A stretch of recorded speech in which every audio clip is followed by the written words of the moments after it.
been a while. Welcome to Karthritis episode 11, I believe. This one I'm gonna venture a guess this time. It's gonna be called the Holy Grail. So let's see how that works out for me. Alright, joining us today are MK64 specialists. So that's gonna be more of an MK64 centric episode this time, as opposed to, normally a bit heavy on the SMK side. We're gonna try to counterweight that today. Anyway, joining us today, we have Carl first, and you're gonna be the guy to pop the cherry on the new question. Today's question is, what's your Christmas gift present for yourself this year? Well, my name is KVD. My Christmas present to myself. Okay, this is not a trick question, so I can't strictly fail it. But right. Let's see. What am I coming up with here? Well, as it happens, after 8 long years, I managed to finish my PhD this year. Much congrats on that, by the way. And it's not entirely done because there's still the ceremony, which is going to be in February. Can you fail that? And not really, no. You can fail it by not showing up. Right, okay. So my Christmas present would be that, and actually my present to myself for defending the PhD, which is in February, is joining the NTSC Championships in March in Monroe, the SMK NTSC Championships, the first edition. So bought plane tickets this weekend, and I'm going there together with Martin van Haasteren, the second-ranked Dutch player.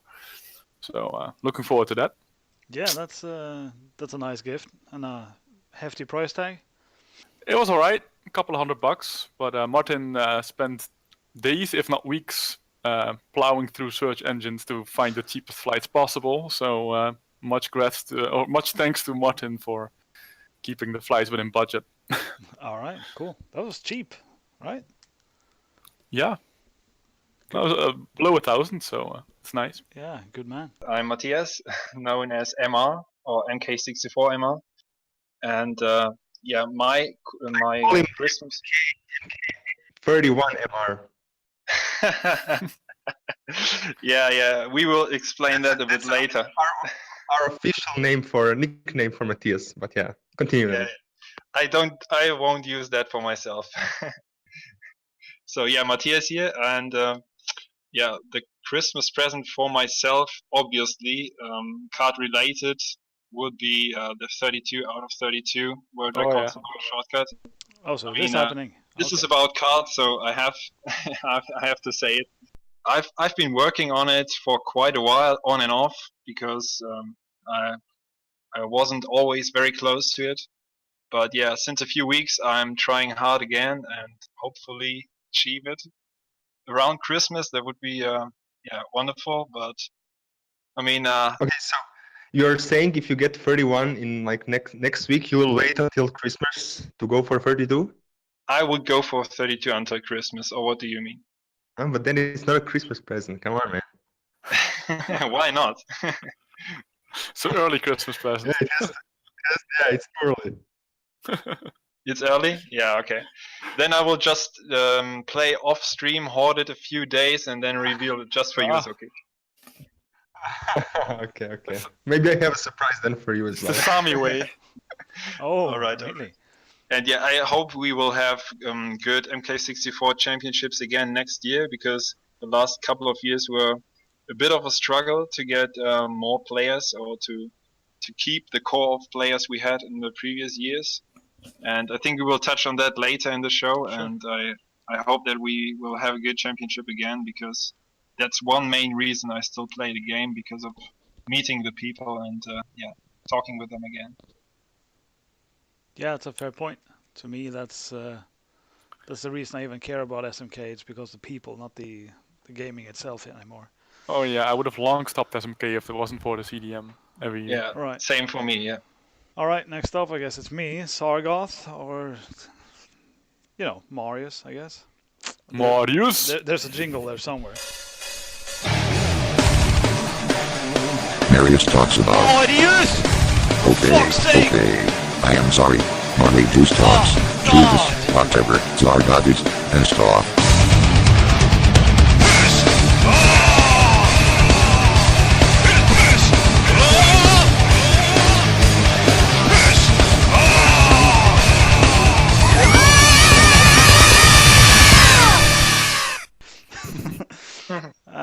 Right, I actually bought my own Christmas present last month, which really made a dent in the economy around here. So I went ahead and got concert tickets for next year's events. Happened upon two bands that I kind of need to see, which are Metallica and Arion. And yeah, for those two concerts, I ended up spending 700 euros. Yikes. Which is a bit Wow. north of your standard concert fee.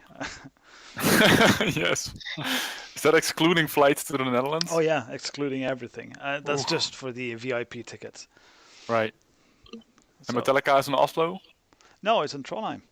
Oh, nice. I think I even asked you like offhand because I have one extra ticket for Metallica. If we do the Gallopagin trip, then we could actually go to the show. Yeah, I wouldn't say no to that, obviously. I have yet to see them as well, but they are coming to Amsterdam, but the tickets were gone in 5 seconds. Yeah, so- I think that's how we ended up talking about this previously. Because yeah, they, All right. they did go by fast, but I just flunked out all the cash. I guess, what's it called? Kartmensch, I said it again, I forgot about it. Right. God damn that Kartmensch. Right, so that's yeah. So I kind of don't get my present until even later than Carol, or maybe later than Matthias. We don't know yet. Hopefully, for Matthias. All right. Yeah, hopefully. Yeah, it's Zorn here. So this year I had an early. Just at the end of last month, I went to Cuba with some of my friends. It was the best Christmas present ever.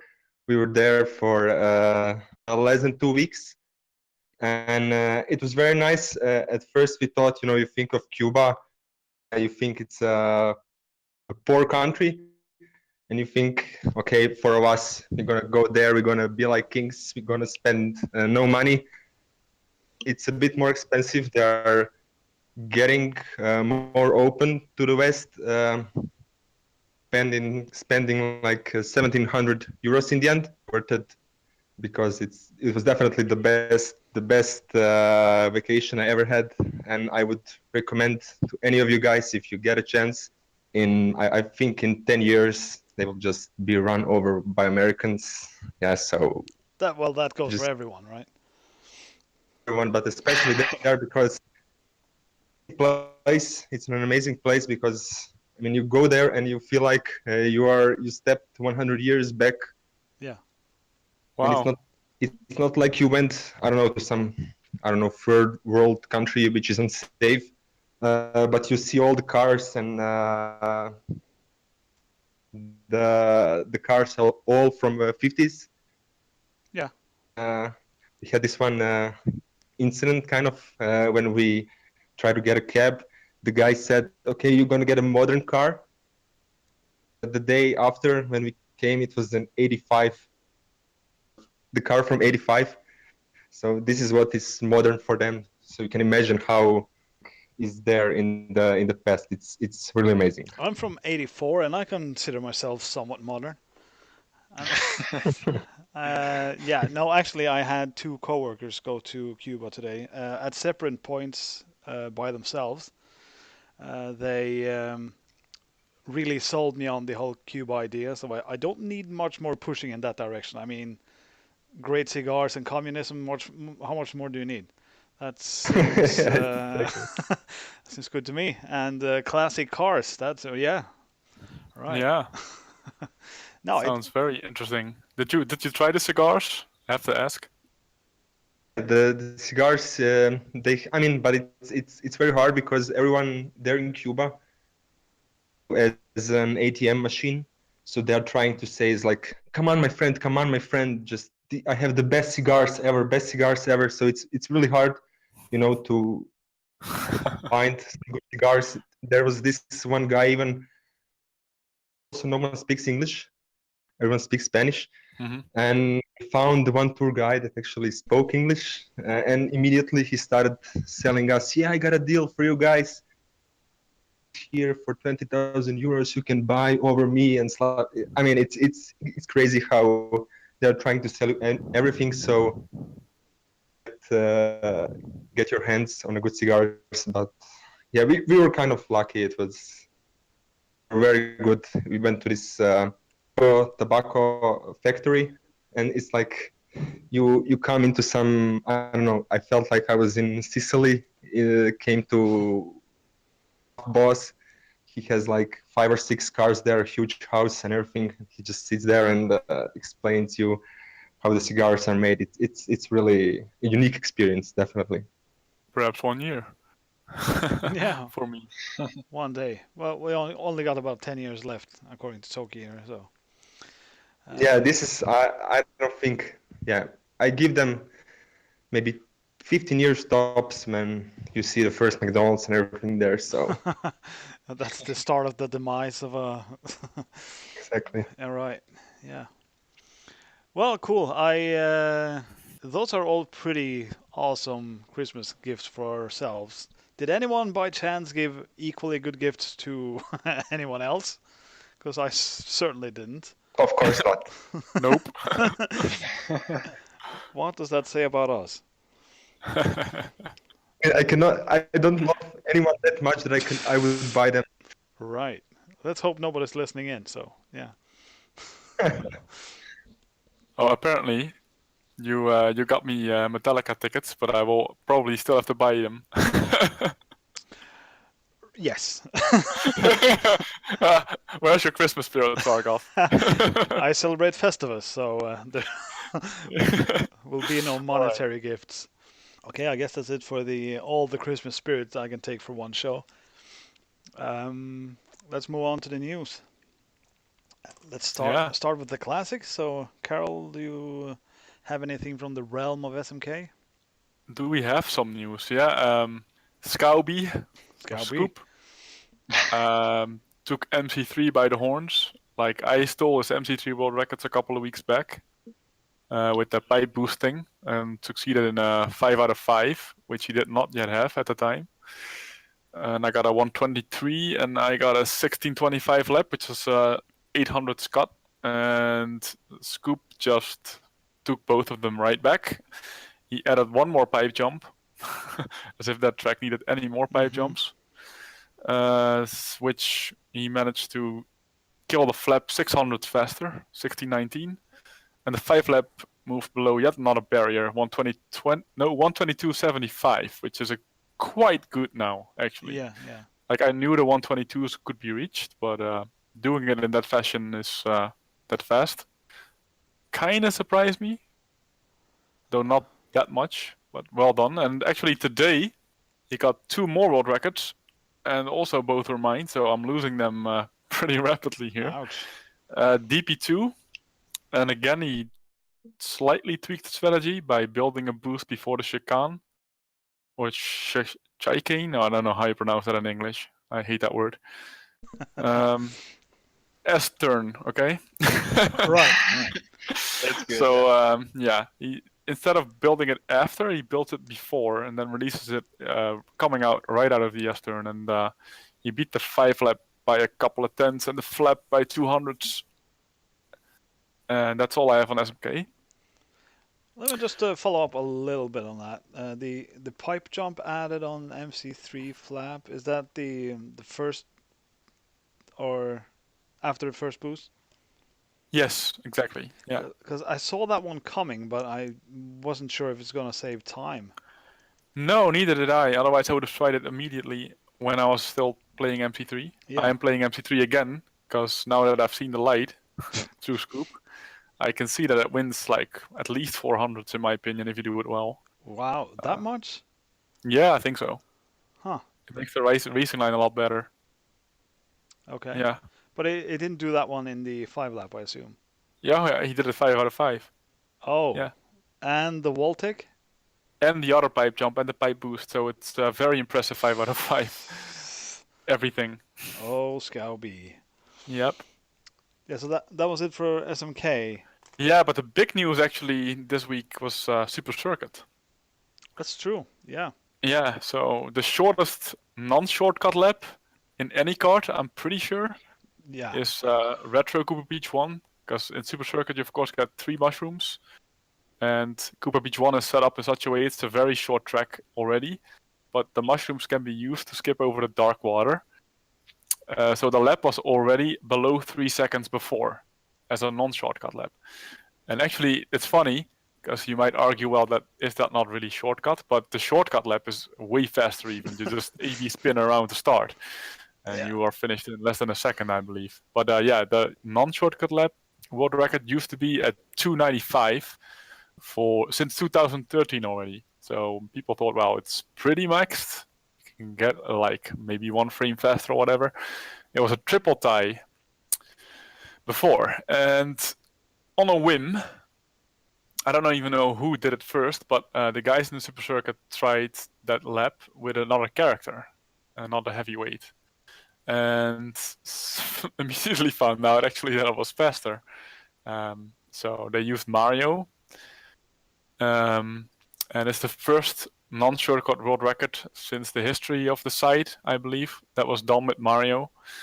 And like I said, the world record to the 295 last week, and there were only, 8 people below 3 seconds. And now the top 5 is as follows. Ethan McCormack has 283, playing with Luigi. Cool. And Joel Johnson has 285, Rusty, playing with Mario. And Landine has also subbed 290. Christian Weil is 292. Lafango 293. So there are now 5 people below world record that was standing for 5 years before this week. Just a sudden surge in, but did the activity surge happen after the Mario discovery? Exactly. Right, Yeah. right. So all these guys jumped in on it. Even Andy Landine, who had been missing from action for a while there. Yeah.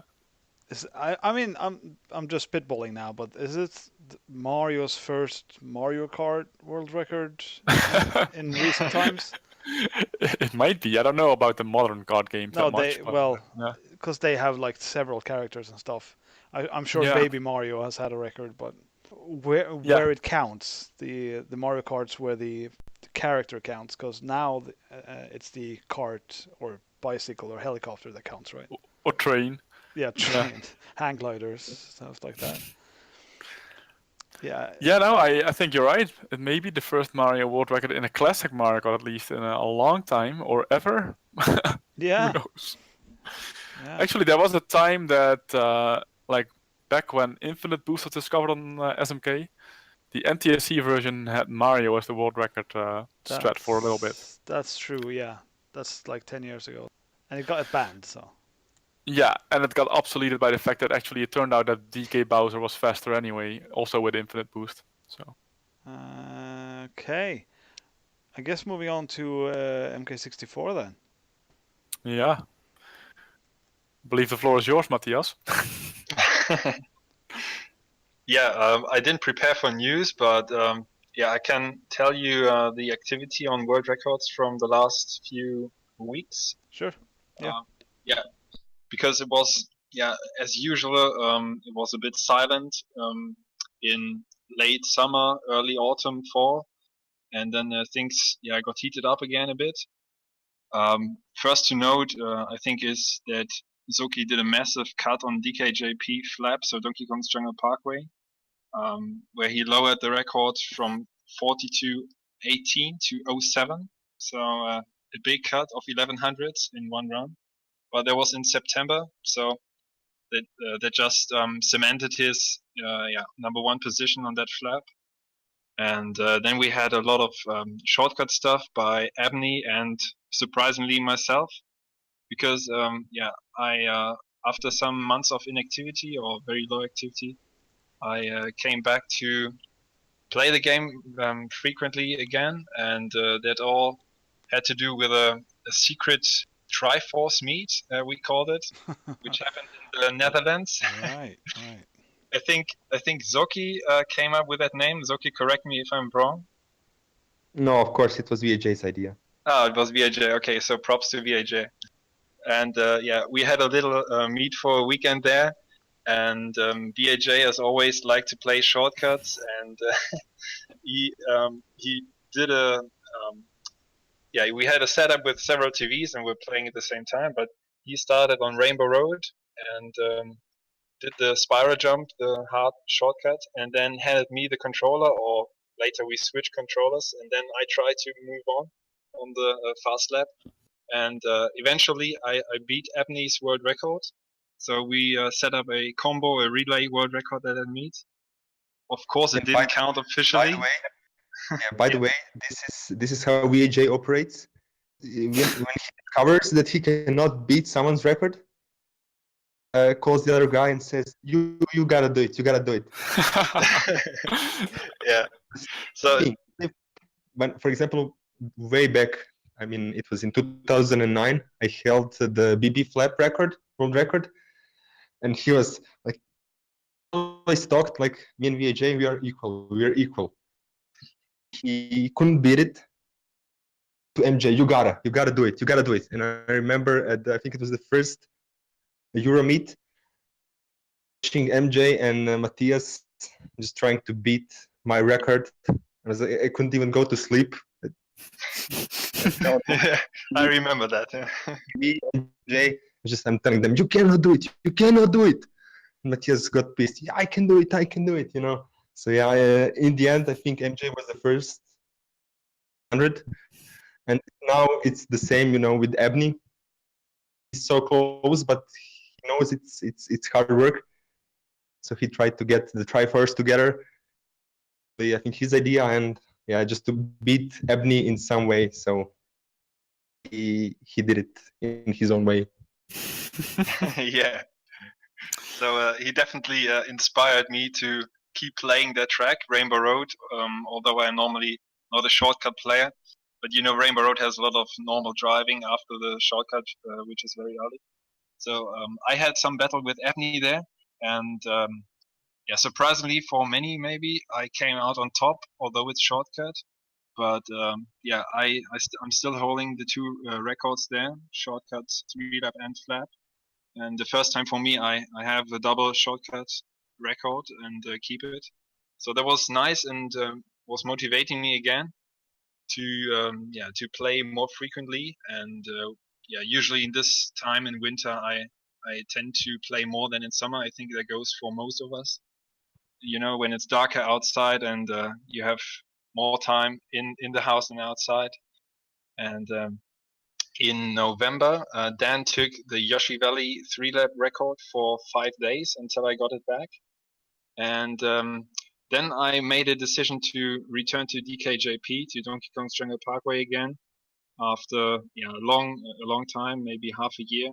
I didn't play that track. As you know, I got beaten there by Dan and also by Zoki on the way to achieve the 32. And on a session where I actually tried a fast lap record, fast lap attempts, I switched to 3 laps whenever I felt the lap is not perfect. And after very, very slow opening lap, I just clutched the run and did my best lap 2, best lap 3 personally, and took Dan's world record to get that 3 lap, which was holding me off the 32 early in the year. So that was obviously a huge motivation boost for me. And then 2 days later, on November 22nd, I tied Dan's Mario Raceway flap with an additional MT, which allows to gain a few hundreds. So yeah, I got that one and went to 31. Dan also did that MT, right? Already. Yes, he did it for the 63, I think. Yes. Yeah. But earlier when we didn't have it, it was very hard for me and I struggled a bit. Mm-hmm. So Dan had the edge on this track.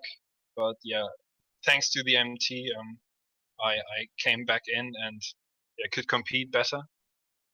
I got one more quick question. Yeah. Who discovered that MT actually? I think it was Dan, but then he said he's not able to do it consistently. And then he saw me doing it in my first or second session pretty well, and then demotivated him quite a lot, I think. Yeah. But yeah, in the end, he was also able to do it. It just took him more time. Yeah, I got also one question about. I've seen the last corner. I've seen that the kart can stick to the ground, which looks and probably is a bit faster. Yes. Is that random or? Because I noticed that it was not in your current world record and it wasn't in Dan's either. I think it happens quite rarely, at least for me. So it's very hard to go for it. I usually only went for it when the run was lost. When I saw them going through the pipe and only having one turn left. When I saw that I'm quite far behind the ghost, then I went for it, because it's very borderline to lose the complete run, because you slow down and always or often have a full stop there if you don't get the stick to the ground effect. So it's quite risky, and also because you don't get it much often, it's quite hard to control. You have less practice to do it, so even if you get it, you're likely to mess up and have a wide line and don't get the maximum out of it. I see, but you can only go for it if you choose to go for it. Is that correct? Yes. Like Yes, by using a different trajectory, right? Yeah, slightly. Yeah. Okay, it's interesting. I didn't know that. Yeah. And if you do go for it, it's like, just for my for full disclosure, is like 10% success rate, 5%. What are we talking about here? Rather 5%, I would say. Yeah, oh yeah, that's less. very low. Yeah. That's Matthias percentages. Other people percentages are probably 10 times lower or something like that. So I don't know about Dan, because he has been better on this track in particular. I believe we have a new guest. Yeah, speaking of, Oh, good. Or not. he said he was going to try to join from the car Bluetooth, so maybe have a couple of issues before we're. Hey. No, Hey, we can Dan. hear you, Dan. Hey, how's it going? Pretty cool. We're just talking about one of your world records, MR flap. Oh, which one? Oh, yeah. Yeah, so should I finish well, the news? Sure. Yeah. Did you cheat it or something? I hope not. No, we didn't. We're just going over the developments in the last weeks. Yeah, the past Okay. news.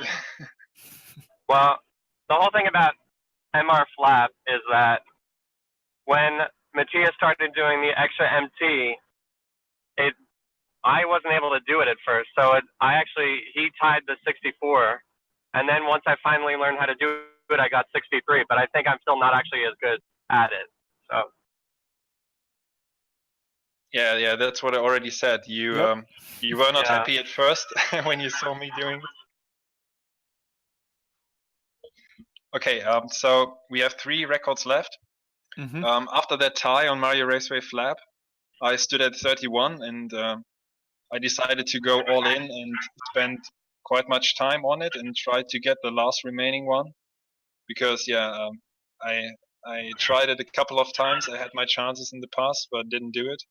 So I tried to get the DKJP flap from Zoki, and I came close within 0.03 of a second. The closest I ever was, I think, to the perfect average finish. But didn't do it. Failed some good chances, and obviously had to risk on every run, which was good. And after a whole week, on November 29th, Abney beat the I think one of the oldest non-shortcut records from 2013, the Bowser's Castle Fast Lap, which I and Dan had as a tied record. So he lowered that by 100th and pushed me back to 30. And then a couple of days later, on December 2nd, Dan beat my Sherbet Land 3-lap record. So I was pushed to 29. But in the meantime, I could get that one back with a 300 improvement on Sherbet Land. So that was 4 days ago.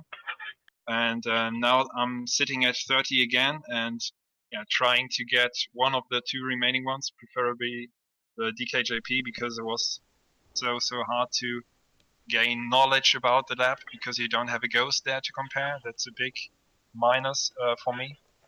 And that's where I am today, and didn't play the last couple of days, had some rest. But next week I try to attack again because I'm so close, and I know that the A1A, the anti-1 alliance, is not sleeping. Yeah, as it happens, we have 2 A1A members in chat today. Yes. Which tracks are they going to be playing, if any? Yeah, so for me, since Matthias started it, yeah, basically every day, and usually I don't play every day. Sessions are about 1.5 hours long. This is so close. I think I played probably for the last 10 days. Unfortunately, didn't manage to lower it, but it's. I mean, Matthias, he says it's a lack of ghost, but I think the biggest problem with DK Flap is that I think it's the hardest non-shortcut track. On Fraps Noland, you have pretty hard shrooms. The part DK is probably the hardest 13 seconds of non-shrooms driving. Yeah, that's true. I can agree. So for me, if I was playing right now, I would probably be playing Fraps No Land Fast Lap, or I would keep going on Sherbet Lands. But I will say that my controller started oversteering when I got the SL3 lap record, to the point where you can actually see a lot of my mini turbos are really wide. But the rest of the run was just so crazy that somehow I still got it. So I tried using that controller on Fraps No Land, and most of the lap was all right, but actually the canyon parts I don't feel like I can do that well enough. So at some point, my controllers right now are at my parents' house, like the ones that I would consider using next. Mm-hmm. So until I go back there, I was trying out some actually really good controllers, because interestingly enough, I kart using pretty bad controllers, which most people I guess don't, and Matthias probably would never do that. But Yes. so I started trying to kart on a good controller the other day, and I actually was playing NTSC just so that I could like completely not care about my lap times and be depressed when I see that they're really slow, like in PAL. But I was like a top 30 player with a good controller, so I don't know. Like, usually what happens is that you get used to a controller over time, and the last controller that I just used was on the better side, and I eventually got used to it, and it wore down. So I'm hoping that as I play on this one, it'll wear down, and I'll get more used to karting on a better controller, and then in the end, maybe that'll just be better, because I'm sure, honestly, if I'm comparing my karting to Matthias, I think the biggest thing that I do worse is I'm just not nearly as consistent. And in my mind, I wonder how much of that is because of the controllers that I use. I mean, I think that it just makes sense for me to try a better one, honestly, but I might not be able to get used to it. And I also, unfortunately, means that I probably won't be competing for any records in the extremely near future, but we'll have to see. I mean, December is also a busy month for me, as most of them are busy months, but I mean, I'm a band teacher, and, I have my concert, my middle school band concert is this Wednesday, and I have a lot of other things going on, so it'll be up to Abney, probably, and Zoran, hopefully. But also, I should mention that, and I don't know if Matthias even knew this, but the Moo Moo Farm Fast Lap record holder, Thomas, I don't know how to say his middle name, Thomas Jordet Larsen, or TJL. Yeah. We have a Norwegian in chat. Yeah. Yeah, well, his actual name is Thomas Jordet Larsen. Wow. Yeah, exactly. So, yeah, he actually, at least for a little bit, was trying to get Moo Moo Farm Fast, actually both records back. You can see he put times in the 2018 site. He hit, I think, a 126.23 on the 3-lap, and also a 27.88 on the fast lap. Whoa. Which, yeah, for like one session. So I don't know. I mean, I honestly think our best chance at this point right now is if either Abney or TJL gets the Moo Moo Farm record. And so Abney has been streaming it every night. He's he was doing Moo Moo Farm Fast Lap, and now he's doing the free lap, and he hasn't gotten it yet, but he definitely could get it.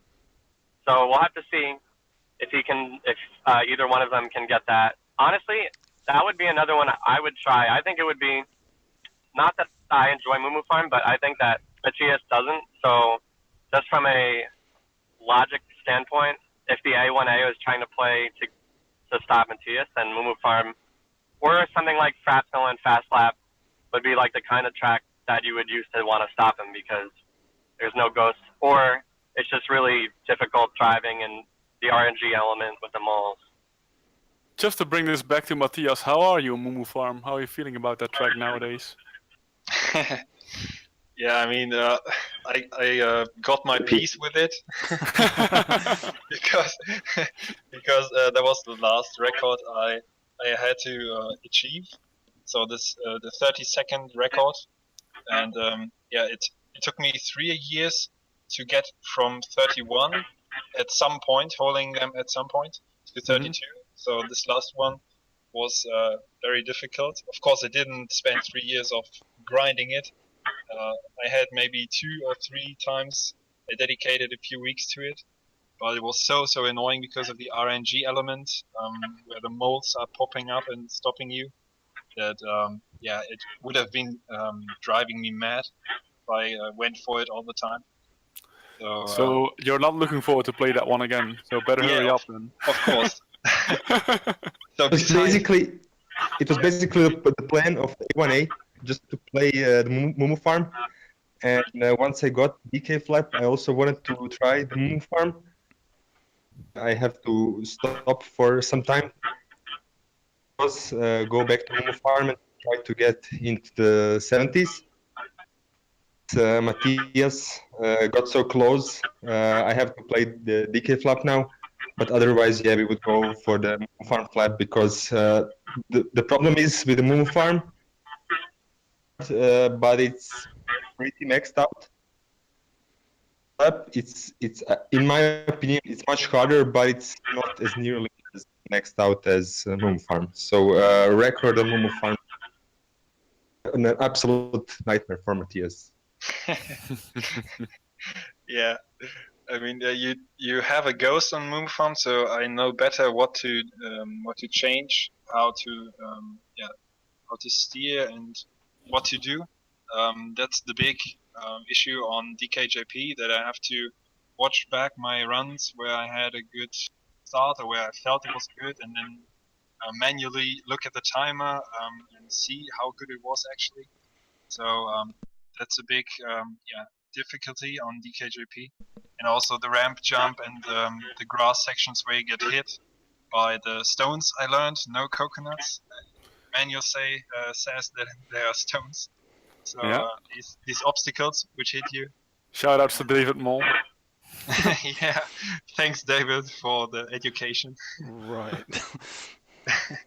And so DKJP offers a lot more difficulties, but Moo Moo Farm has the molds, and that's one big hurdle you have to master very hard.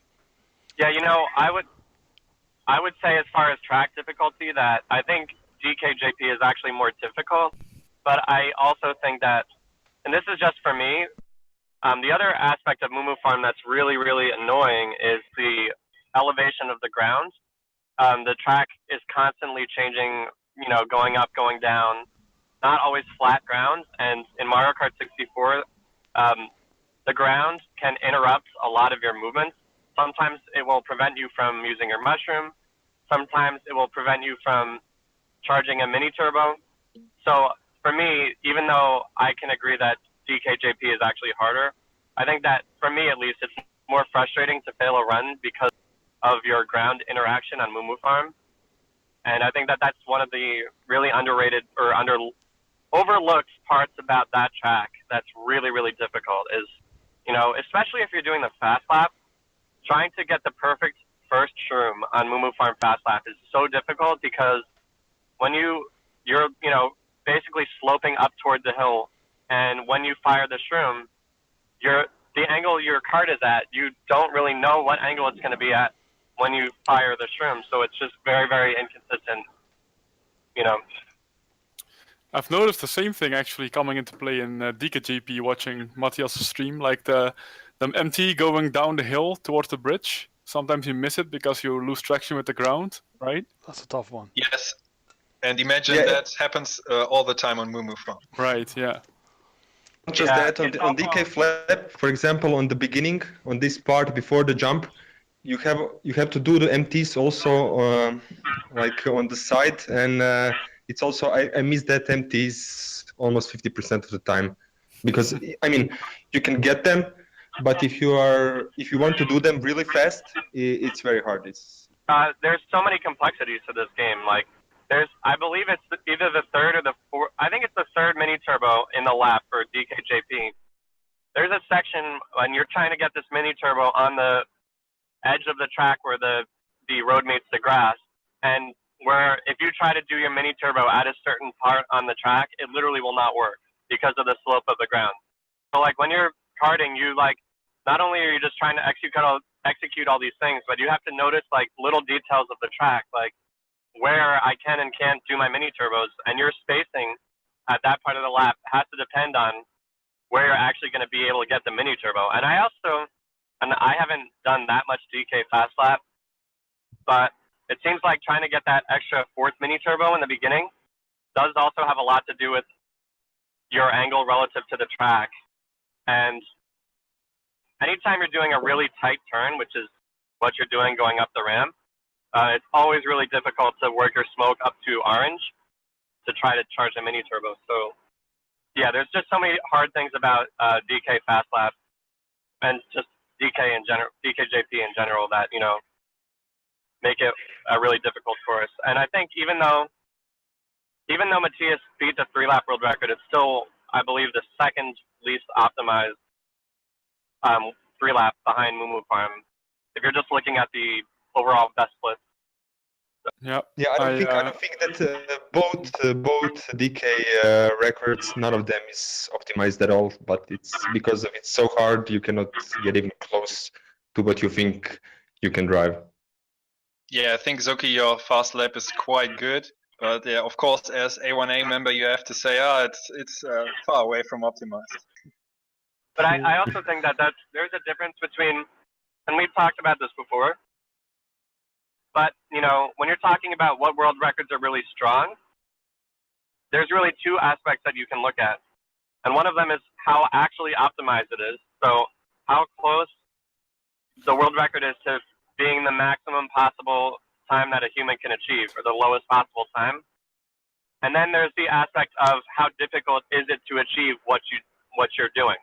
So I think, like Zoran's trying to say, DKJP Fast Lap might be the least optimized world record for Fast Lap, or one of the least optimized as far as the time you could possibly achieve. If you look at how difficult it is to actually do it, it's maybe the hardest, or definitely one of the hardest to achieve. Yeah, I've had this discussion in SMK as well quite a few times, and I ended up concluding that I think the best way to look at it is going from scratch, like how long would it take the best player in the world to get this time? And that's basically the measure for how strong a world record is, in my opinion. And then both aspects come into play, obviously. Right. Wow, there's a lot I gotta catch up on here. So, first off, I gotta say, Dan, it's a damn shame that you're getting rid of your Sherbetland 3-lap controller, because the controller sort of reached cult status with me because of how that video looks. That's crazy. Yeah, the screenshots from it are mind blowing. Oh yeah, I know. Well, I know I made that my forum avatar now, and even though it's like really small, it's a great sequence of pictures, and yeah, I don't know, it's great, and you know, you can lose world records, but still, like, the memory of getting, you know, that was still probably the craziest 3-lap run I've ever done, just as far as like how many times I should have failed. Right, exactly. And in my head, that's partly due to the somewhat faulty controller. So that controller is legendary. That's just how it works. Also, I wanted to draw sort of a parallel between the A1A crew and the HAB trio. So this is sort of the same thing happening, except the Hab trio didn't try to prevent MJ from getting average finish 1, but they just tried to get world records and compete for lowest average finish. So the A1A is, so how many members are there, would you say? First was Thomas because the idea just came because you said it was actually to get more world record, but the situation looked so bad. Kind of, I think, needed motivation. That's the idea, because for example now, me, Dan, and Ebony, we talk about it, and I'm as when I get the world record, when gets it, so it gives us motivation to fight against Matthias, who is incredibly talented. Remember, it was Thomas, because his world record was kind of our guidance. I still believe it's probably the best world record on the site. I think VAJ and Jamie joined with some of the world records. Recruit MJ, but he didn't want to do anything with this, partially because he was the champion for so long. Then when Matthias came, he was so motivated, and it was really hard, because I remember in the early years, everyone talked about MJ like he was some kind of a god, he would never be beaten. People said that top 3 would never be changed and everything like that.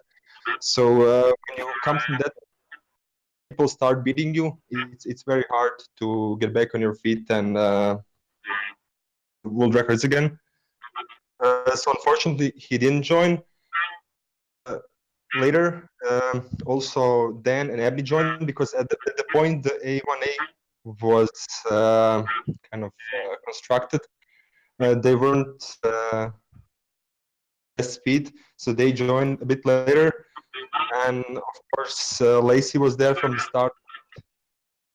DKJP world record streak. I think he held the DKJP world record for 10 years. The latest guy who joined is Marcos from Brazil with the Chalk Mountain Flap. I think that's all. Is VAJ still playing? Non-shortcut? He is playing, but non-shortcut. He stopped quite a long time ago. He was there in the beginning. Right, so I can't always tell if Zoki is talking or not. It's, No, me neither. It's a bit choppy. Yeah, for me too. Choppy. Yeah, I mean, I can just to recap. I mean, I think this all really started late 2013 when Matthias had just kept beating MJ's world records, and it actually started with Jamie on DK Fast Lab, was the first one that he brought back from Matthias, who at that point had 30 world records. And like Zoran said, it really all, also like if we didn't have TJL's Moo Moo Farm, then we would have been done a long time ago. Right. But the way I look at it is that it's kind of like, and I said this in Discord, it's kind of like The Legend of Zelda a little bit, where the hero of time will always be a different Link, but it's still a descendant. But Ganondorf is always the same. The guy, he's always trying to get the Triforce, or like all 32 records. Yeah, and and no matter who it is, it might be a different face. It might be MJ, it might be Lacey, it might be Zoran, it might be me or Abney. There will always be a hero to rescue us from the evil Matthias. So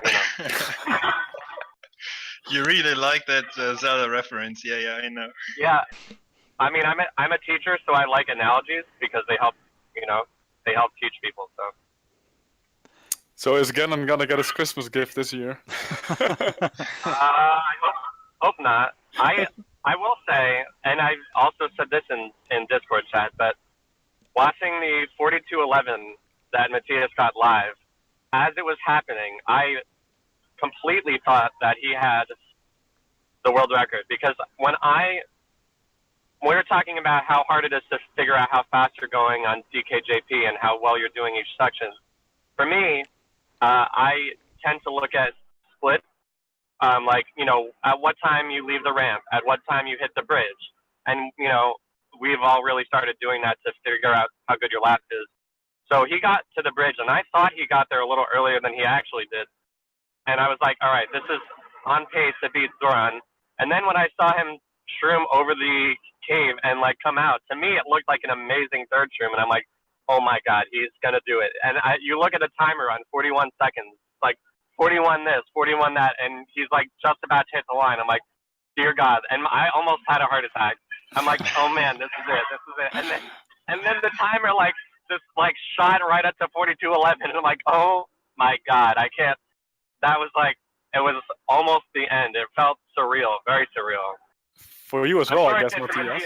Yeah, imagine as a runner, you don't you can't just lean back and watch. You have to execute, and the cave, I can tell you, is very, very hard to get a perfect last shroom. So it's not like you just toggle around the joystick, finish the last MT, and if you don't miss it, you get it. So I don't have a ghost, I don't know the time, and I have to pull off a very hard last shroom. And yeah, after that 11, a few sessions later, I even got a 42:10. So I missed it by 300. And when I looked at these runs again, I always had the chance in the cave, but I didn't get the perfect last shroom. So I was around the 10th slower than my perfect shroom that I timed. So I could have gotten a low 42, but it's so hard to get the last cave done perfectly. So I was very, very close. I think as outsiders, relative outsiders, it's very, very interesting to see this dance for 32-32 going on across the years even. Yeah. So yeah, hopefully it'll. I'm don't want to jinx you, but hopefully it'll last at least a few weeks longer. So I think we're already into the Holy Grail portion of the episode. Yeah, I think we should talk about the championships.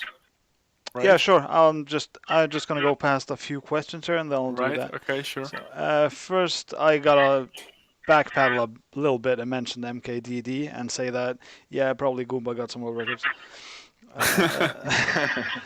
It's like the do you remember Sunday Sequence Break, Carol? I think it's still alive. Yeah, the podcast about HDQ. Well, yeah, and Speed Demos archives and speedrunning. The in-crowd, let's say, from HDQ. Yeah. So they used to have weekly news with world records, but at one point they just renamed world records into Hota Rubies, because this Japanese guy called Hota Ruby would always get a world record every week in a new game. Mm-hmm. So they just renamed it. So I'm almost at that point with Goomba, because I don't even recognize which tracks or what times. I just, I got a couple this week as well.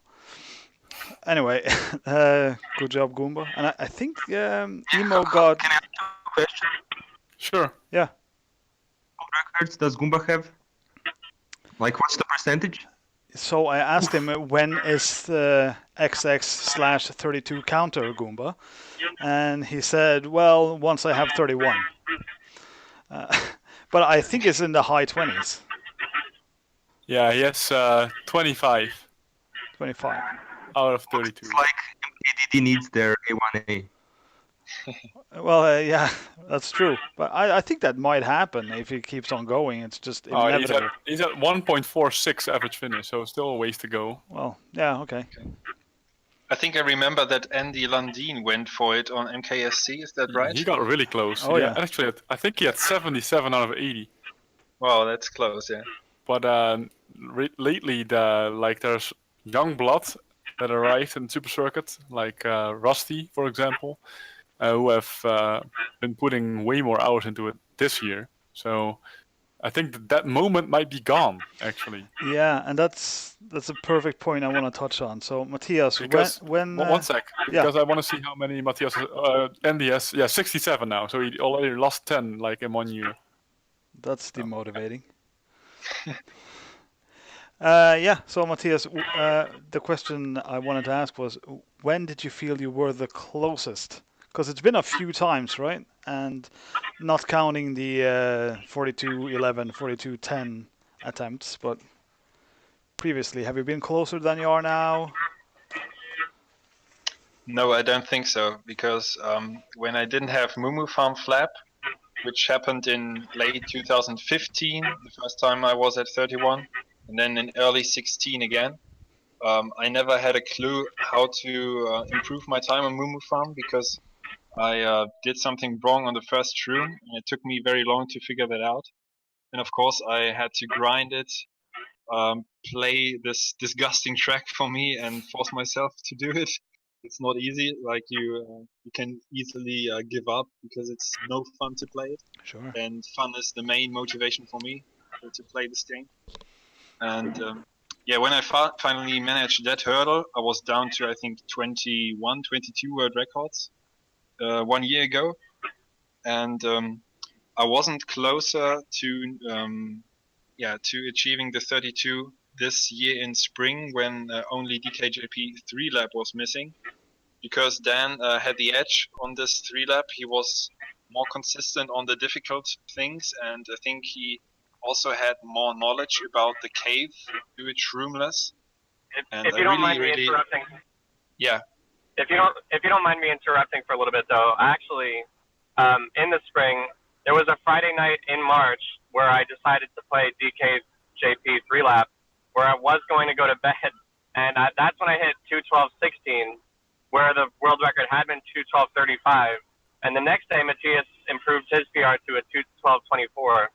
So in a way, for me, I look at that like at least then he was closer than he is right now. Maybe not closer than he was when he hit the 42:11, but that was a very scary moment there, because, and I actually thought also that day that I thought you were going to get 32 on that day because you were improving to 24, and so just from my perspective at least, felt like that might have been the end right there. But yeah, I agree that I was closer than I am now. But what I wanted to say is the 3 lap caused so much trouble for me, because under pressure I start to grab the controller really tight, so with a lot of pressure, so that my thumb is not slipping off, and that I have all my fingers where they have to be, to press the buttons. So that's a natural thing I can't avoid. And when I had these 3 lap attempts at 31 this spring, and arrived at lap 3 or on lap 3 at the cave, the last few meters without a shroom, where you have to really push the buttons a lot, where you have to mash A and the jump button, R button, it was not doable for me under such pressure. My hands were not cramping, but really stiff, not loose enough to do it.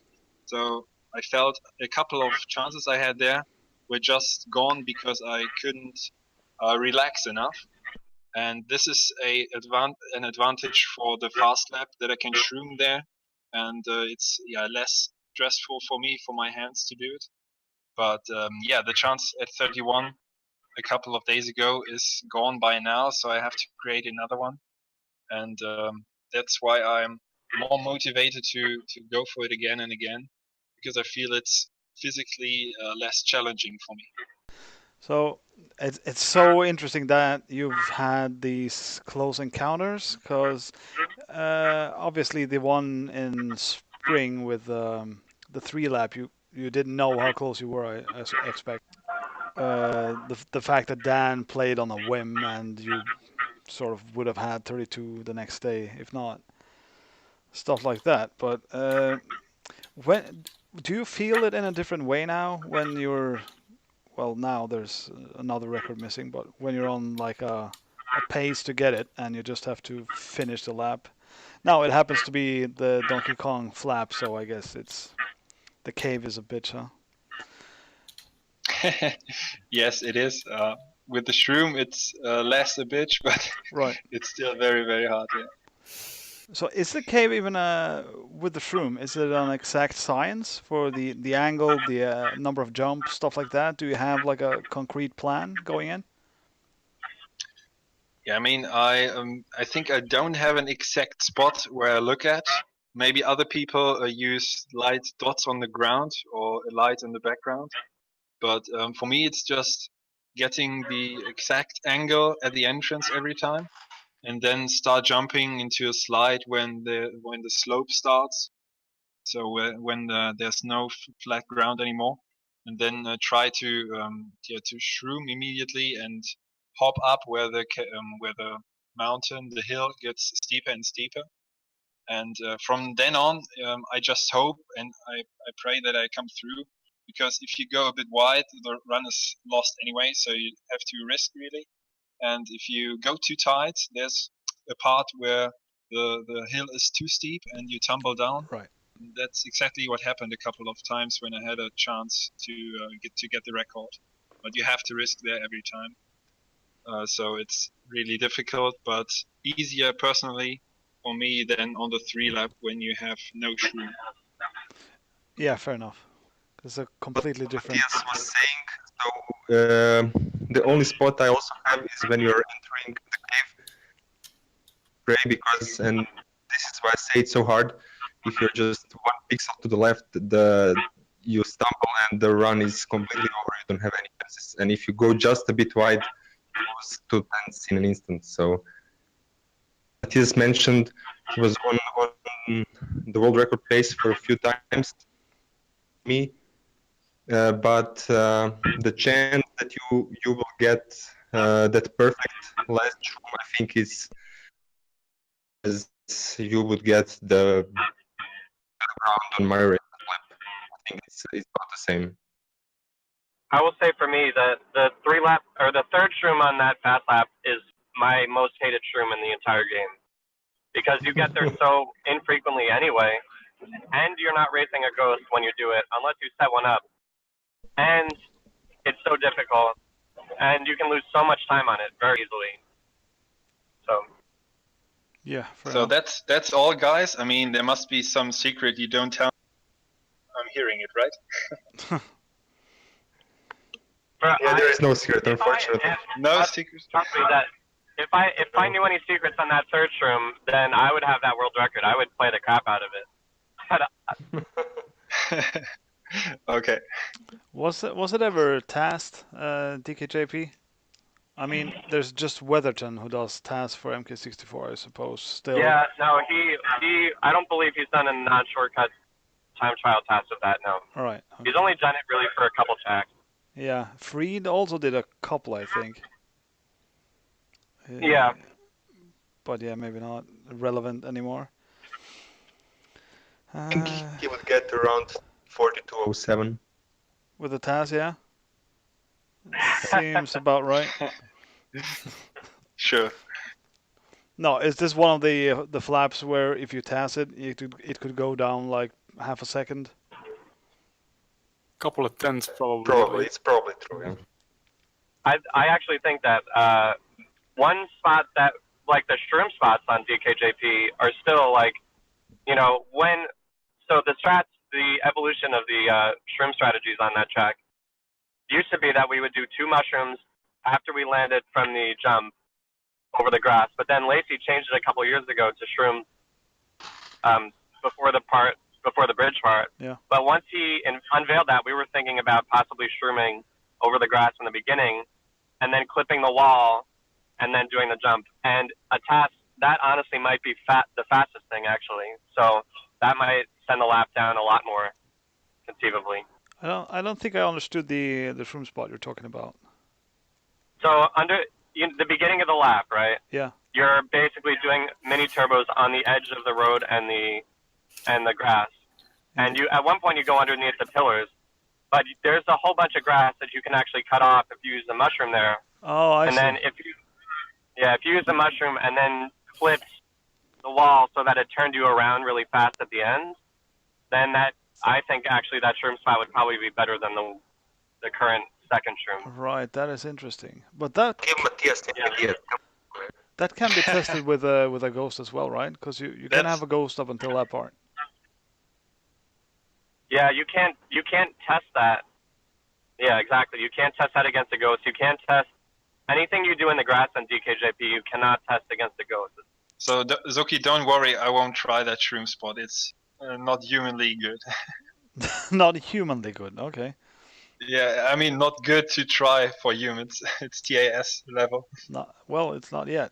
Well, we'll see down the line.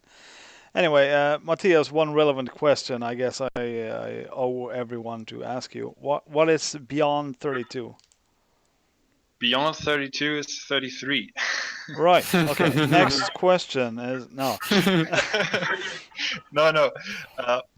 So yeah, it has been a big goal since a long time, but I was on and off because it was very hard to achieve, and I tried to enjoy the game and play some other categories and so on.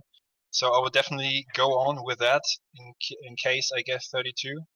Because I really like the community and I won't just attend the meets and not play at all. But certainly I would play less than I'm doing now. That's very intense what I'm doing. I couldn't keep that up for several months. But yeah, I would maybe touch a few more NTSC records I don't have, and I don't know how many shortcuts records I would attack because I'm not motivated at most of them if it doesn't involve much driving. So NTSC would be definitely something to go for, like legendary old records, for example, Choco Mountain from Troy Alphen, that stands for more than 10 years. Oh, right. It hasn't been beaten in that system. And maybe the speedrun categories. I've held the no skips record recently at the beginning of the year for a few days, I think. And would be nice to have a battle with Ebony there. Sure. But mostly I enjoy in this game to play time trials and tracks with no luck involved, so no major RNG. So that's always what demotivates me for speedruns, to have to wait for item luck and so on. But I will definitely stick around and play something which is fun for me. So to go for some unties in non-short. Oh yes. Yeah. I was I was asked a lot on the recent streams. What happens if you hit 32? And yeah, a frequent answer was that I still have some tied records I could untie.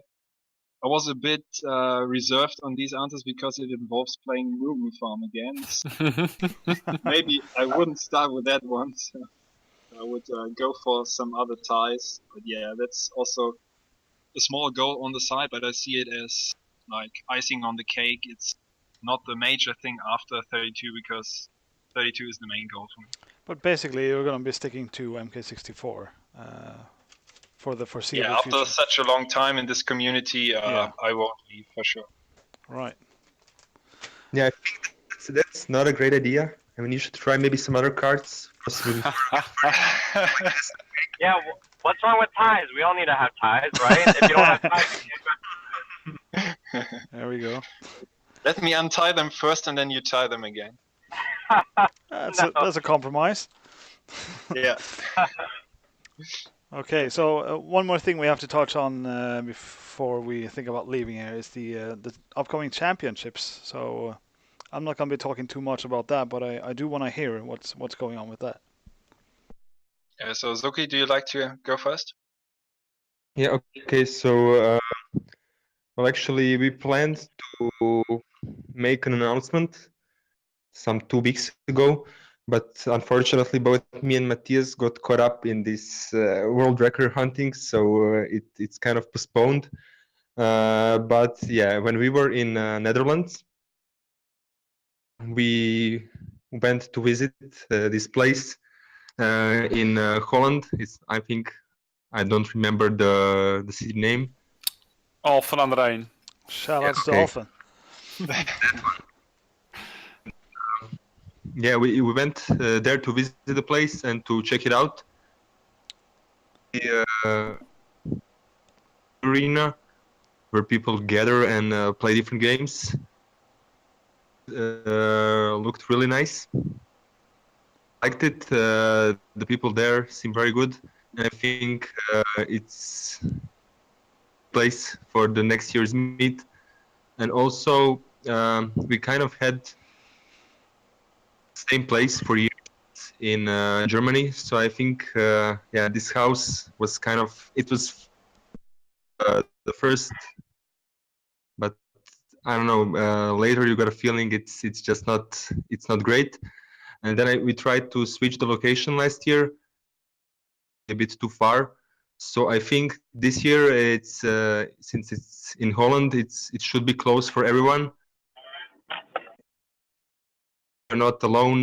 We can show other people what we do and maybe try something else. So I think this will be a great opportunity for everyone to come and. Yeah, I'm sorry you cut out a little bit there, Zoki, but you were saying the esports game arena in Alphen. Yes, exactly. So place looked very good, and there is a lot of people there Sure. who play games, and so the atmosphere, not just like 10 of us doing cards all the time. It's you can hang out with other people and try other games. There is the middle of the city, so yeah, it looks pretty nice for me. I'm very happy. I maybe other people will enjoy it as well. Are those your car keys, Dan? That's like yeah, sorry, I just got out of my car. Just got home, so. Welcome home. them keys were jingling. All right. Anyway, yeah. So the Esport Game Arena is where we had the SMK Championship this year, and Yeah. I really liked that place. So I loved it when I was there. I hated it when I left because everything was a bit rough for a couple of days. But thinking back, that was a great venue. And no, I don't play MK64 anymore. But if there's a championship in Alphen, I'm likely to pop in for sure. That's just a great venue and a great city to have stuff like that, events like that. And which we are thinking of doing is cutting back a bit on the tournaments, because previous years the schedule was so packed. You just basically just sleep and play. So it was a bit too much. So this year we decided to reconstruct it. We have, I don't know, Matthias, correct me on this one, but half of the tournaments that we used to have. I think, Yeah, we try to have 4 instead of 7. have enough time to do other stuff as well, and maybe try some other games and hang out with different people. So it will be great championships this year. Hopefully, Dan can finally come back. Yeah, I would really like to. Yeah, so the idea behind it is to pull in players from maybe different cards who like to meet some people of MK64 of the scene and haven't been attending such a meet yet. We had that in the past when the meet was in Germany, like we had Andreas and Richard Carlson from the MKDD scene or community. So there was a small crossover or overlapping of the communities. And I think KVD, you, and also a few other SMK people showed interest and haven't attended yet. So to have it in the Netherlands and in a venue which has been proven to be a good one for such events is a wise choice for the future. And we will try it once and see how it goes. Hopefully, increase the number of people who come. And I think the biggest plus of this year's meet will be we get VJ back. Yes, he was missing, and I think a lot of us were quite sad he wasn't there. So Dan, how are your chances? Can you say something about it? Well, I mean, I really would like to go, and it depends every year on really my job situation, I guess. This is, I lost a job 3 years ago, which is why, that summer things were up in the air, and the one I currently have has actually gotten a lot better. So I think that, just thinking ahead towards next year, I think I should be able to go and, anticipate myself probably staying in this job now. Really, that was like the question mark for me, because I wouldn't want to spend a lot of money going overseas, if I wasn't sure if I was going to keep my job or whatever. Yeah, so I certainly, it's not that I didn't like the Euro meet. I had a blast at the Euro meet. For me, mostly because, I love, I was there for time trials and karting, and in particular, actually, VAJ, I would imagine is a huge missing presence from the meet, because when the one year I went, we would stay up karting till like 7 or 8 in the morning because he's just so passionate about the game. It's awesome. Yeah, you stayed in your time zone and he just kept awake all the time. Yeah. He does that actually at meetings, Vash. He just plays all night. Yeah, he doesn't think about the next day. Until he passes out, yeah. Well, I think his thing is that he just has such a passion for the game, but Yeah, I he can does. see why, like, and not that I want to, we would want to delve too much into it, but like, I know sometimes he battles with, depression or other things, and I honestly wouldn't be shocked if Card contributed to it, because, you put so much effort into a game and then you feel like you're not improving, or, you're not as good as you used to be, and it's, or whatever, like for me, I've had that, the feeling like, I've been now second place in the world for almost a half year, 2.5 years. And I'm probably further away from Matthias now than I was at least 2 years ago, and it's like, how much effort do you have to put in, and are you ever really going to be able to be the best? Because, no one wants to settle for second, so. I think Carol can answer this one. Really? No, maybe that's below the belt. I don't know. Nah. Not anymore. I wish I was second now. No, I mean, well, your second is a bit different. It's for the championships, I suppose. Yeah, but I'm not getting silver medals anymore. No, that's true. Yeah, you demoted yourself. Exactly. Right. All right. Well, that was my shots fired for this episode. I'll shut up. Can I just do a sort of small housekeeping announcement or a request? To Dan, if you're not talking, can you maybe mute your mic? Because we're getting a lot of feedback from it. If that's possible. Okay. Yeah, I can. I just got on my laptop. I can actually try that and see if it might be better. Okay. Sure. Yeah. So I'll do that. Yes, so as we are on the VJ topic, yes, he was the main reason for me to. He's the main reason of me being in top 10 actually. Then he says it's very hard to be in second place and everything, but I think all these guys like Matthias, Ebony, and I mean Ebony and VAJ, especially in the shortcuts, and Matthias and Dan in non-shortcuts, they're very, very talented. How you measure it actually in kart is the consistency. So I feel like I have the same speed, but they get 10, So this is, I think for me, it's how you see the talent. I think actually that I'm probably the least talented guy in the top 10, because you see it when we do the one tries. Me, even Lacey and guys like that. So even Lacey shots. More shots fired. Okay. Even the old man. All right. What, over 40 now? So it's bad. And but with VAJ, it's actually the reason that I kind of stopped playing in 2014 is because I was so close to VAJ. For example, when I started playing with VAJ back in the old days on MSN, and he would always say like, we send like these Excels between each others. There was like these limits that we could reach, always lower than VAJ's, and he would always argue like, we cannot do this because we are the same, in non shortcut. and he would say, we cannot do this. I don't know, for example, we cannot get our total flaps below 1030. And I was like, we can do 1029, we can do it. And this is my main motivation for years. He dragged me into the top 10. And then as he stopped playing in 2015, I came very close to him.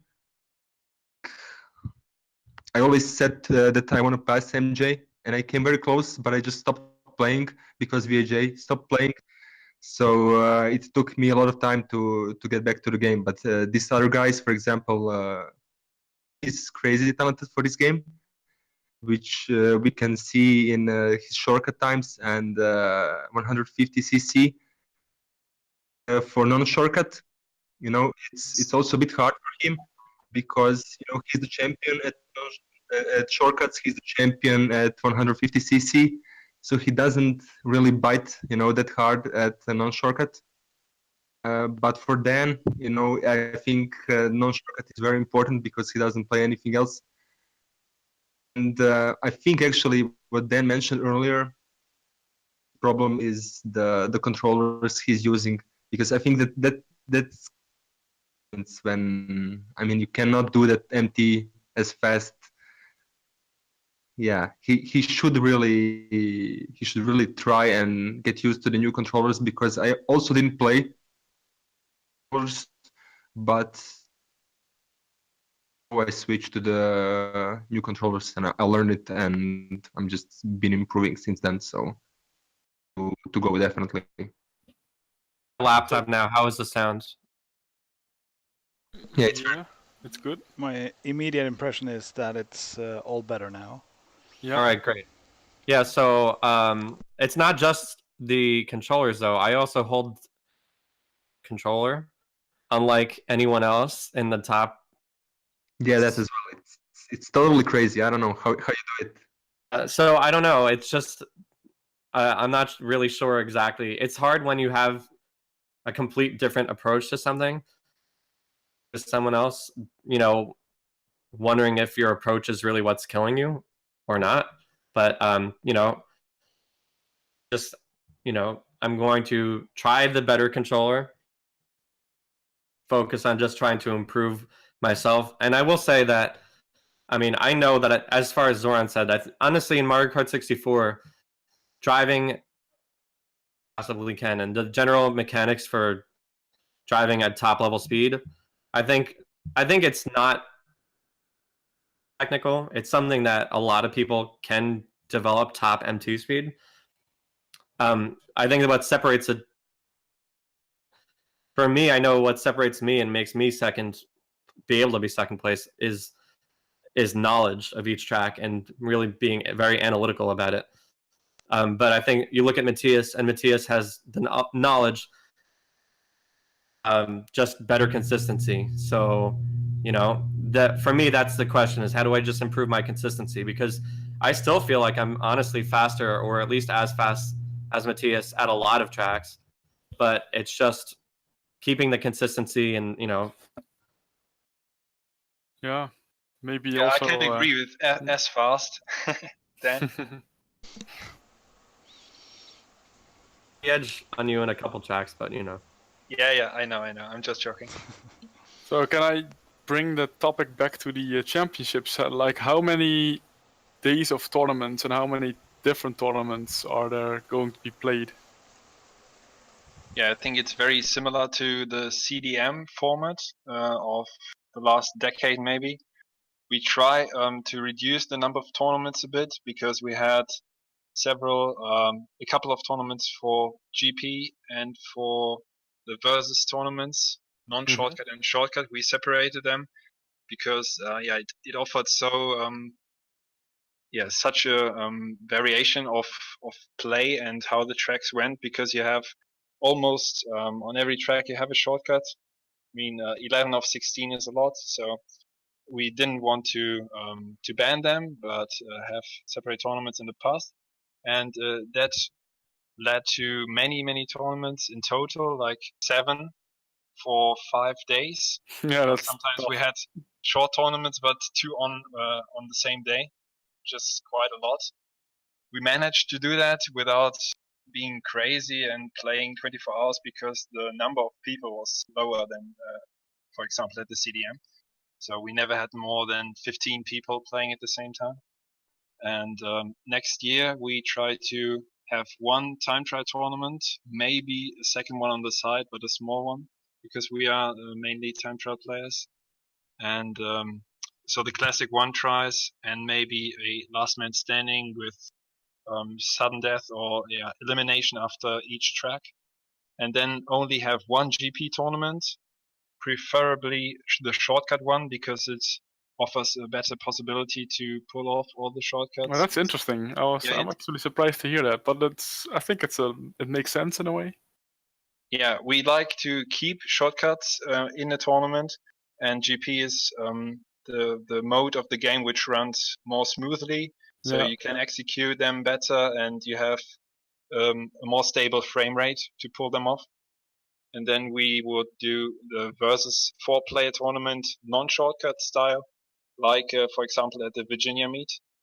And we still think about including battle mode because we don't have many experts for it, and I think the majority doesn't care much about this mode.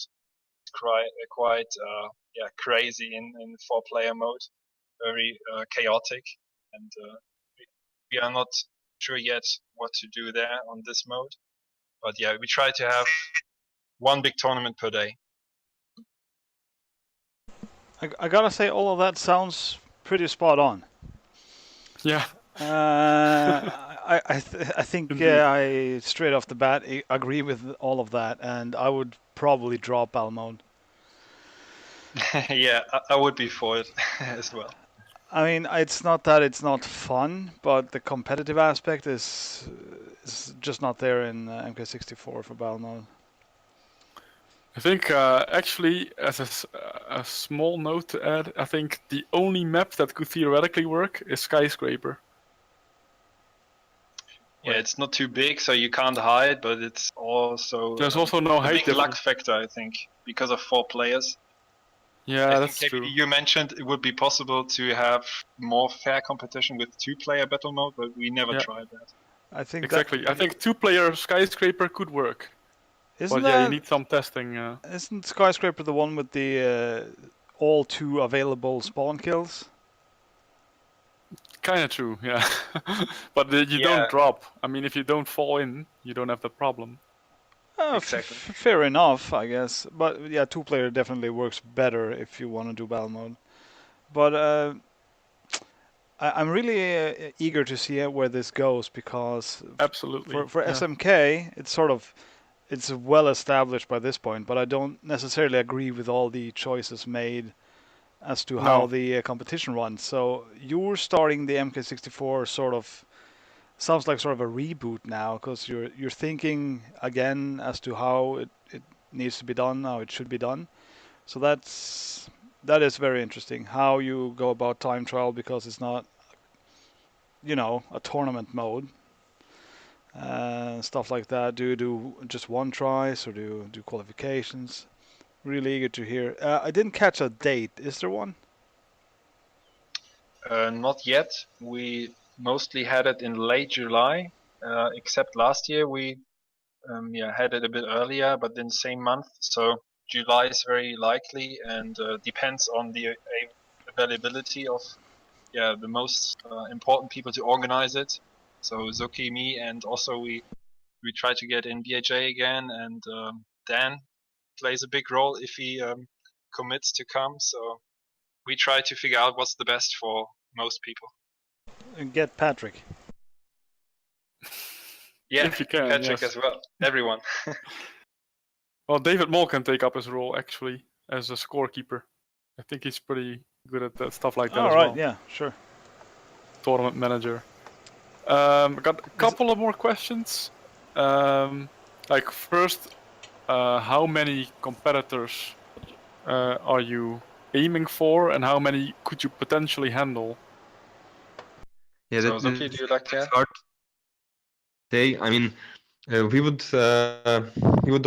like to get back to the level of our biggest meet, where we had 15 people or 16, something like that. So this is the goal for years, to get back to that number. So the perfect would of course be 16 people, and because it's divisible by 4, and that would be great. Should be I don't doable, think in my opinion. it should be, because the problem is we have a pretty small base. Basically, me, Matthias, Mol, and Darius. Daniel Lancer came in, but so if we could, to at least 10 players, it would be very great. And there are always some people that are interested, because I think problem last year was people were thinking, should I come, should I not come? And then when they saw the lower number, so it just goes, if we get more people in the beginning, we get more people in the end. And I think what we should aim this year. It's a lot more. I mean, it's not a problem. We'll just make changes. It's not like you cannot adjust to that. Yeah, so Sargoth, you asked how many can we handle? I think the event, the location in Alphen is quite big, so we could handle a lot theoretically. Well, sure. And of course, if we see more interest of, I would like to say, outsiders or people from other kart communities whatsoever, then we could discuss how we can handle it. How did the CDM went? How did you handle like 50 people? Were there any issues and so on? So I think we have some info already to look back at. So it's nice that in this location there was already a big tournament last year or this year, 18. Yeah. And but I think we shouldn't shoot too high, because we have as Zoki said, a low base of European players who are willing to come, and we don't get many of the Americans. That's the biggest problem, to have one meet of the world and get them all in, because it's so far. I'm gonna ask Dan a little bit about how feasible it is to get some of the big American players, like yourself included, but also maybe Ebony or Mark Jones, or what are the odds one of those guys would be joining you? I mean, I think you're not going to get Mark Jones regardless, because he has a kid, and I know even for the Virginia meet now, he doesn't come to the whole thing. He only comes to part of it. I'm not really. I honestly think that like he was kind of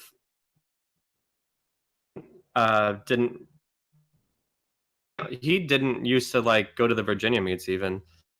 So I think he's warmed up to coming to meets, and like he's certainly gone to a lot more. We even met up in I think it was Maryland for a little bit to do a charity event a few weeks ago, and to actually a few of us are meeting up in January. So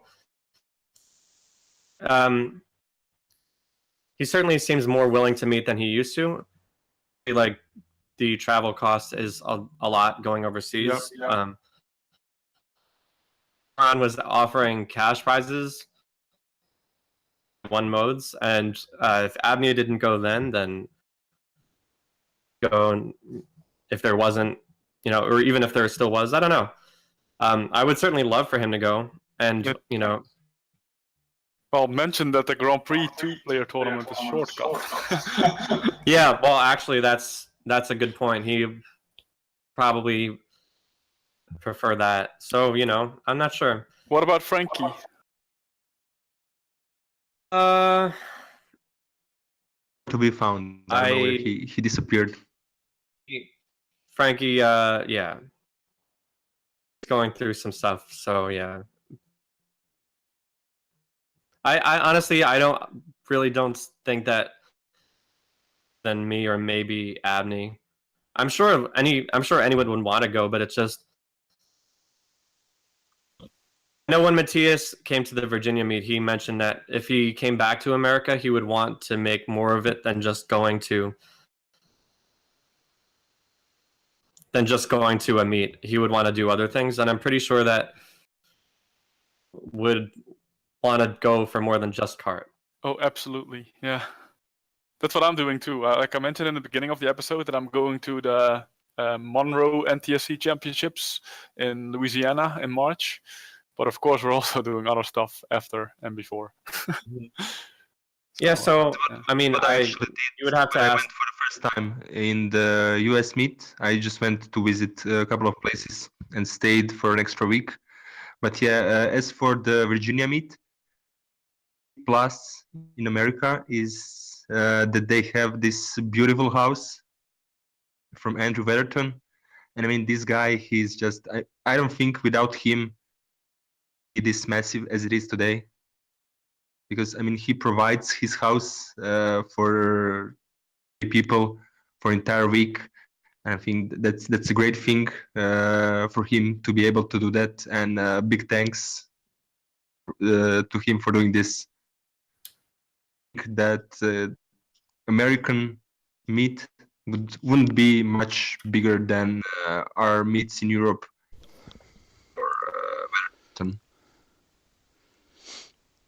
So I don't know, Dan, if you already said it because you for me, but yeah, this would be the same for me. If I ever go to the Virginia meet again, I would combine it with other trips in the US, because yeah, it's so much money you have to spend and afford a long ride, a long flight. I mean, that only a kart meet is not enough. Unfortunately, it's too far. Let me just put someone on blast while I'm at it. So I agree with the notion that when you invest that much time and money, you should get more than just the tournament. So meet some people, see some places. That's yeah, absolutely. So I spent 1 year in Ireland, and I figured, well, since I'm going to be staying here, I may as well meet some of the locals. And I realized I lived less than an hour's drive away from William Lacey. So I went about trying to set up a meeting, just like have a cup of coffee, whatever. I think I spent 3 months trying to make it work, and in the end, he just said, "Nah, let's not."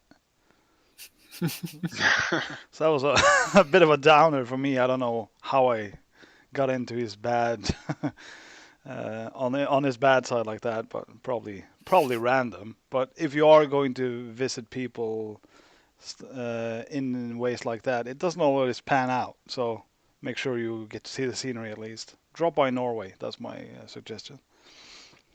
I would say, unless we have like gigantic plans for the MK64 meet this year to make it as big as a CDM, that I think it'll take a year for the meet to be clearly an improvement over last year's meet.